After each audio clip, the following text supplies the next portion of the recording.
Hello students. तो आज की वीडियो हम बात करने जा रहे हैं इक्वेशन ऑफ मोशन।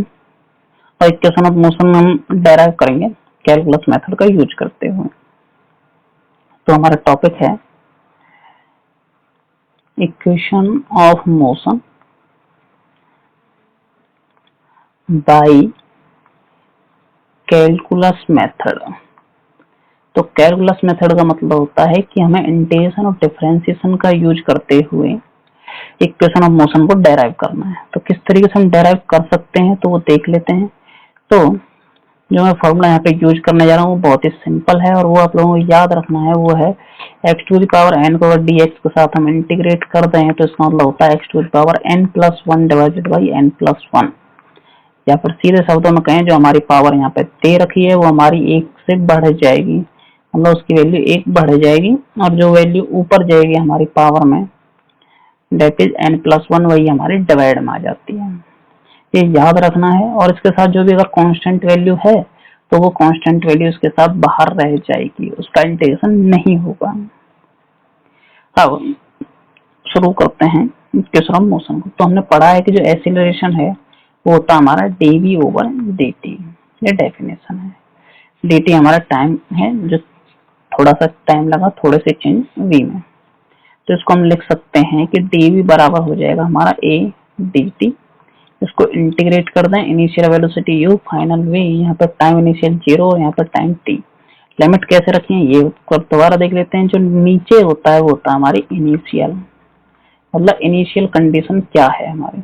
जो ऊपर होती है वो होती है हमारी फाइनल कंडीशन, मतलब बाद में हमें कितना टाइम दे रखा है या फिर जो भी है वेलोसिटी है, स्पीड है, एक्सीलरेशन है, जो भी हम यूज कर रहे हैं। अब जब मैं इसको इंटीग्रेट करूंगा तो मुझे जो वैल्यू मिलेगी वो हो जाएगी v और इधर हो जाएगी मेरे पास a t। और जो v की लिमिट है वो u से v तक है और t की है 0 से t तक।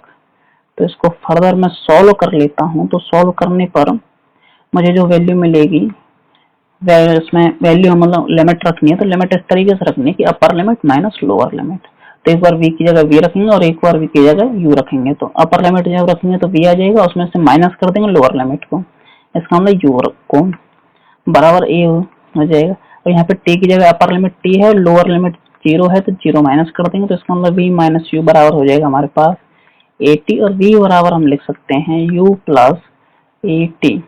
ये होती है हमारी इक्वेशन ऑफ मोशन। ये हमारी पहली इक्वेशन है जो हमने डेराइव की है। और इसके बाद बात करते हैं हम सेकंड इक्वेशन की। तो सेकंड इक्वेशन में भाई हमें पता है कि v बराबर होता है dx/dt, मतलब वेलोसिटी बराबर होती है rate of change of displacement. जो नीचे है ये हमारा t है और v बराबर हमने अभी पढ़ा है u प्लस at। तो u प्लस at वाला फॉर्मूला से हम यूज कर लेते हैं। तो dx की जो हमारी वैल्यू होगी वो हो जाएगी हमारी u प्लस at dt। इसको मैं ब्रैकेट में लिख देता हूँ और यहाँ पर कर देते हैं इंटीग्रेशन। इंटीग्रेशन हो गई displacement initial 0, final s, short time 0 और फाइनल टाइम t। और इसको मैं लिखना चाहूँ तो जो ये वाली वैल्यू इसको मैं लिख सकता हूँ u dt plus at dt। Integration अगर प्लस में है तो उसको हम, और दो वैल्यू प्लस में है तो हम इजीली ब्रेक कर सकते हैं। माइनस में होगा तो ऐसे माइनस के लिए कर सकते हैं, लेकिन मल्टीप्लाई और डिवाइड में ऐसा पॉसिबल नहीं होता है, तो ऐसा ना करें आप लोग। तो उसके बाद सॉल्व करते हैं। तो यहाँ पे तो हमारा x आ जाएगा, इसकी लिमिट है 0 से s तक, और यहाँ पे हम सॉल्व करें तो ये हो जाएगा ut।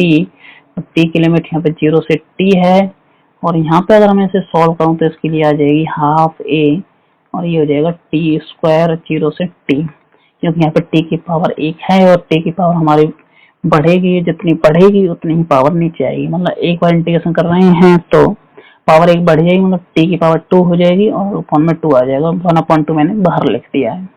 और इसमें वैल्यू पुट करें तो हमारी आ जाएगी s is equal to ut plus half a t square. तो ये होती है हमारी सेकंड इक्वेशन ऑफ मोशन। और बाकी ये तो आप लोगों को पता ही होगा, upper limit minus lower limit होती है। तो अपर लिमिट एक बार t की जगह t रखो, यहाँ पर t उसकी जगह एक बार t रखेंगे इस वाले में, और फिर उसमें टी स्क्वायर माइनस जीरो का स्क्वायर करेंगे तो टी स्क्वायर बचा रहेगा, तो टी स्क्वायर आ जाएगा। अब इसके बाद बात करते हैं थर्ड इक्वेशन की। तो जो हमारी थर्ड इक्वेशन है उसमें हम सिंपली जो हमने पहले पढ़ा है उसी इक्वेशन को दोबारा से यूज करने जा रहे हैं, मतलब dv ओवर dt, इसमें हम मल्टीप्लाई करने जा रहे हैं dx से ऊपर नीचे। तो यहाँ पे याद रखना है कि थर्ड इक्वेशन को हमने कैसे डेराइव किया है। तो अब इसमें मैं क्या करता हूँ, जो dv और dx है ऊपर उनको मैं इंटरचेंज कर देता हूँ, मतलब आगे पीछे लिख देता हूँ। तो dx ओवर dt हो जाएगा एक, और एक हो जाएगा मेरा dv ओवर dx। और इतना तो आपको पता ही है, dx ओवर dt की वैल्यू हमारी v होती है और साथ में dv ओवर dx हमारा है ही। तो अब इसको मैं लिखना चाहूँ तो लिख सकता हूँ कि v dv बराबर हो जाएगा हमारा a dx के। इंटीग्रेट कर दो दोनों तरफ, यहाँ पे initial velocity u, final velocity v, displacement initial 0 और फाइनल s। तो मान लेते हैं ये सिंपल कंडीशन है, सिंपल इसी को यूज कर रहे हैं, इक्वेशन सॉल्व करने में इजी हो जाती है। तो ये हो जाएगा वी स्क्वायर डिवाइडेड बाई 2, और इसकी जो लिमिट है वो हो जाएगी u से v तक, और यहाँ पे हो जाएगा a x, इसकी लिमिट है 0 से s तक। अब इसके बाद जब हम इसमें वैल्यू पुट करेंगे तो ये हो जाएगी हमारी 1/2 v square minus u square बराबर ये हो जाएगा a s। अब इसके बाद जो हम इसे लिख सकते हैं v square minus u square बराबर 2a, सॉरी यही हो जाएगी हमारी v स्क्वायर बराबर u स्क्वायर प्लस 2as। ये थी हमारी थर्ड इक्वेशन ऑफ मोशन। अब इसके बाद हम कर रहे हैं एक न्यूमेरिकल प्रॉब्लम, मतलब जो हमारे क्वेश्चन दे रखे हैं इसको हम किस तरीके से सॉल्व कर सकते हैं। तो मैं सिंपली मान लेता हूँ एक छोटा सा क्वेश्चन कि हमारे पास दिया गया है x is equal to a t square plus b, ये एक इक्वेशन है और इसमें हमारा a और b कांस्टेंट है। अब इसके बाद हमसे पूछा गया है कि हमें वेलोसिटी बतानी है t is equal to 2 second पर, या फिर सीधी सी बात है इसको 2 सेकंड ना रख करके मैं अभी सीधे रख देता हूँ कि हमें वेलोसिटी बतानी है और एक्सीलरेशन बताना, हमें कितना आएगा पहले ये निकाल लेते हैं। तो जब हम वेलोसिटी निकालेंगे तो होती है हमारी dx ओवर dt। तो dx ओवर dt जब हम इसे डिफरेंशिएट करेंगे तो यहाँ पर डिफरेंशिएशन में एक आपको जो फॉर्मूला याद रखना है वो ये है कि अगर x की पावर n को हम x के साथ कर रहे हैं तो ये हो जाएगी इसकी पावर एक कम हो जाती है और जो पावर होती है वो हमारी आगे आ जाती है, मतलब ये हो जाएगा n(x to the power n-1) जो हमें यूज करना है। तो यहाँ पे करें तो a t स्क्वायर है तो a हमारा कांस्टेंट है वो हमारा सेम रहेगा, और t स्क्वायर को 2t लिख सकते हैं, और b जो हमारा है वो हमारा कांस्टेंट है। तो यहाँ पे एक नया फॉर्मूला और होता है कि अगर हम कांस्टेंट को, कांस्टेंट में यहाँ पे c से लिखा हूँ, उसको हम डिफरेंशिएट करते हैं तो वो 0 हो जाता है, क्योंकि यहाँ पे हम dx है, dx का मतलब चेंज से, तो मतलब उसमें कोई चेंज आती ही नहीं है, वैल्यू में कोई चेंज। बट 3 है, 3 तो फिक्स होता है हमारा, उसमें चेंज नहीं होता, तो इसलिए उसका डिफरेंशिएशन 0 हो जाता है। तो ये हो गया हमारा, यहाँ पे हमें वैल्यू मिली है 280 हो गई हमारी वेलोसिटी। अब बात करते हैं एक्सीलरेशन की। तो एक्सीलरेशन को मैं ac से रिप्रेजेंट कर देता हूँ, बस केवल बताने के लिए। ac कुछ नहीं, सिंपल एक्सीलरेशन ही है और कुछ भी नहीं है। तो ये हो जाएगा हमारा dv ओवर dt। अगर मैं इसको दोबारा डिफरेंशिएट करूँ ऊपर वाली को तो ये आ जाएगी हमारे 2a। तो यहाँ पे एक चीज बात जो याद रखने वाली है वो ये है कि यहाँ पे जो वेलोसिटी है ये तो हमारी टाइम पे डिपेंड कर रही है, इससे हमें ये पता चलता है, लेकिन जो एक्सीलरेशन है वो हमारा कांस्टेंट है। जब एक्सीलरेशन कांस्टेंट होता है तो इसका मतलब हुआ कि जो हमारा ऑब्जेक्ट है वो हमारा यूनिफॉर्म मोशन में होता है। तो यहाँ से ये आप लोग बता सकते हो कि जो ऑब्जेक्ट है हमारा यूनिफॉर्म मोशन में है। अब इसके साथ हमसे पूछा जाए कि वेलोसिटी हमें बतानी है t इज इक्वल टू 0 पे, तो कुछ नहीं करना है, t की वैल्यू सिंपली 0 पुट कर दो तो 0 आ जाएगा, मतलब 0 पे हमारी जो वेलोसिटी है वो हमारी 0 है। अब यहाँ पर पूछा जाए एक्सीलरेशन बताना किसी भी टाइम पर, तो यहाँ पे भाई जो हमें एक्सीलरेशन मिला है वो हमारा t से इंडिपेंडेंट है, मतलब t वाली कोई वैल्यू उसमें नहीं है, t की एक भी पावर नहीं है, तो इसका मतलब जो एक्सीलरेशन हमारा कांस्टेंट है उससे मतलब टाइम हमारा वो 0 पर पूछे, चाहे 1 सेकंड पर, 2 सेकंड पर, 3 सेकंड पर, या फिर कभी भी, तो एसिलेशन हमारा कांस्टेंट ही रहेगा।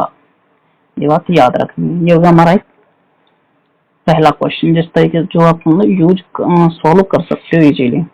अब इसके बाद एक करते हैं छोटा सा और क्वेश्चन है एक। तो क्वेश्चन हमारा इस तरीके से दिया गया है कि जो हमारी x है, x का मतलब पोजीशन और t मतलब टाइम। तो ये बात तो याद रखनी है जब भी मैं यूज करूंगा। तो x का मतलब पोजीशन से, t का मतलब टाइम से। मतलब जो टाइम और पोजीशन में रिलेशन है वो है हमारा t is equal to under root x plus 3, ये हमारा रिलेशन है। अब यहाँ पे हमसे कहा गया है कि जो हमारा डिस्प्लेसमेंट है, मतलब जो x की वैल्यू हमारी 0 हो जाएगी अगर हमारी वेलोसिटी 0 है तो, और दूसरा शब्द में कहें अगर वेलोसिटी 0 है तो उस केस में हमारे जो डिस्प्लेसमेंट है वो 0 होगा, हमें प्रूव करना है। तो कैसे कर सकते हैं इसको, देख लेते हैं पहले ही। तो यहाँ पे अगर मैं देखूं तो मैं इसको अगर सीधे डिफरेंशिएट कर दूं दोनों तरफ t के रेस्पेक्ट में, तो मैं यहाँ पे इसको कर देता हूँ differentiate with respect to t। तो ये हो जाएगा हमारा dt ओवर dt, और ये हो जाएगा हमारा इक्वल टू में x की पावर 1/2 है, तो मतलब ये आ जाएगी 1/2 सामने, और इसकी पावर एक कम हो जाएगी तो ये हो जाएगी माइनस के 1/2। और x को हम डिफरेंशिएट कर रहे हैं t के रेस्पेक्ट में, और कांस्टेंट का जो हमारा डिफरेंशिएशन होता है वो 0 होता है, तो आपको पता ही है। तो इसको प्लस में 0 लिखूं या ना लिखूं तो उससे कोई फर्क पड़ने वाला नहीं है। तो ये हो गया हमारा 1, क्योंकि dt ओवर dt है, और ये हो जाएगा हमारा 1/2, और ये हो जाएगा 1 अंडर रूट एक्स, और साथ में ये हो जाएगी हमारी वेलोसिटी v। अब यहाँ से हम लिख सकते हैं v is equal to 2 under root x. तो ये हो गई हमारे पास वैल्यू। अब यहाँ पे अगर हम v की वैल्यू, जो ये वाली इक्वेशन आई है, अगर यहाँ पे हम v बराबर 0 रख दें तो जो 2 अंडर रूट एक्स की वैल्यू है वो भी हमारी 0 हो जाएगी। तो इसका मतलब ये हुआ कि जो हमारा x है वो भी हमारा 0 ही होगा, और यही हमें प्रूव करना था कि अगर हमारा वेलोसिटी 0 है तो हमारा जो डिस्प्लेसमेंट है वो भी हमारा 0 हो जाएगा, मतलब जो उसकी पोजीशन है वो भी हमारी 0 हो जाएगी। अब इसके बाद क्वेश्चन सॉल्व करते हैं हम एक और, देख लेते हैं कोई अगर हमें मिलता है तो क्वेश्चन है एक छोटा सा और। तो उसको करने के लिए आप मेथड अलग अलग यूज भी कर सकते हैं। हमें पता है कि जो हमारा टाइम है वो मतलब पोजीशन पे डिपेंड कर रहा है, alpha x square plus beta x, इस तरीके से। और हमसे कहा गया है कि जो हमारा एसिलरेशन होगा, मतलब रिटार्डेशन होगा, तो एसिलरेशन हमारा दिया जाएगा -2 अल्फा वी क्यूब से, और v हमारी वेलोसिटी है, वेलोसिटी बराबर होता है dx/dt। ये हमको याद रखना है। तो हम निकालने के लिए क्या करेंगे, सीधे से यहाँ पर हम टाइम के साथ इसे डिफरेंशिएट कर देते हैं। तो डिफरेंशिएट करने पर ये तो हो जाएगा 1 इधर। अभी मैं यहाँ पे लिख नहीं रहा हूँ, आप लोगों को मतलब ये चीजें समझ लेनी है। तो टाइम को जब टी के साथ टाइम के साथ डिफरेंशिएट करूंगा 1 हो जाएगा। इसके लिए करूँ तो ये अल्फा हो जाएगा एक्स स्क्वायर का 2x, और D x over D T यहाँ पे इसका बचा रहेगा, प्लस में बीटा, और इसका भी dx/dt यहाँ पे बचा रहेगा। तो इसका मतलब ये हुआ कि मैं इसे लिख सकता हूँ कि 2 alpha x plus beta into v is equal to 1। I hope कितना समझ में आया हो, क्योंकि dx/dt मैंने v लिखा और v को मैंने कॉमन निकाल लिया है साथ के साथ। और v बराबर मैं लिखना चाहूँ तो इसे लिख सकता हूँ 1/2 अल्फा एक्स प्लस बीटा, और इसी को लिखना चाहूँ तो ये हो जाएगा 2 alpha x plus beta two the power -1। तो आई होप कितना तो समझ में आया ही होगा। अब इसके बाद बात करते हैं एसिलेशन की। तो जब हम एसिलेशन निकालते हैं तो एसिलेशन निकालने के लिए जो हमें जरूरी चीज होती है वो होती है कि वेलोसिटी को हमें टाइम के साथ में डिफरेंशिएट कर देना है। तो चलो डिफरेंशिएट कर देते हैं। अगर मैं यहाँ पर डिफरेंशिएट करूँ इसको तो ये हमारा 2 अल्फा एक्स प्लस बीटा है की पावर -1। तो जो इसकी पावर है वो हमारी आगे आ जाती है, मतलब ये तो हो गई -1 आगे आ गई। जो इसकी पावर है वो एक हमारी कम हो जाएगी, इसका मतलब 2 अल्फा एक्स प्लस बीटा, इसकी पावर हो जाएगी -2, क्योंकि एक और कम होगी। और जो अंदर वाला है ये वाला, जो इसके अंदर वाली वैल्यू है ये वाली, इसका और डिफरेंशिएशन करेंगे एक बार तो ये हो जाएगी हमारे पास 2 अल्फा, और x का करेंगे तो ये हो जाएगा dx अपॉन dt, और बीटा का करेंगे तो बीटा का हो जाएगा हमारा 0। ये तो आप लोगों को पता ही होगा।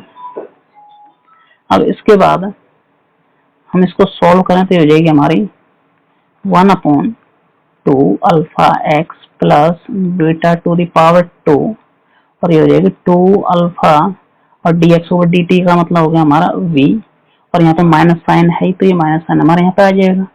और जो हमारी अंदर वैल्यू है ये वाली, इसको हम देखें तो ये हमारी v के इक्वल है, तो मैं इसको लिखना चाहूँ तो लिख सकता हूँ 2 अल्फा, और इसका स्क्वायर है तो एक 2 पावर यहाँ पे हुई और एक पावर हमारी यहाँ पे आ जाएगी, तो इसका मतलब v की पावर 3 हो जाएगी, और साथ में माइनस साइन है तो ये माइनस साइन भी आ जाएगा।